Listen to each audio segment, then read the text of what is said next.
এই জুলুমের চির অবসান কোনদিন আর কি হবে না। ঠিক কি ঠিক না? চারিদিকে জুলুম আছে না নাই?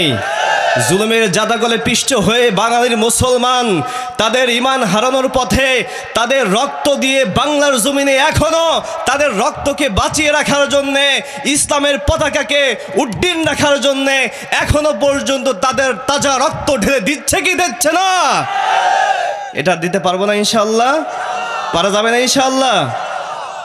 খুলাফায়ে রাশিদার সোনালী দিন কেন যে ফিরে আর আসে না, সকলেই পেয়ে তার অধিকার, কেন যে প্রাণ খুলে হাসে না।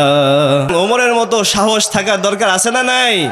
তো কে আমাদের বাধা দিল, কে আমাদেরকে রাজাকার বলল, কে আমাদেরকে জঙ্গি বলল, ওগুলো আমরা পরোয়া করি না।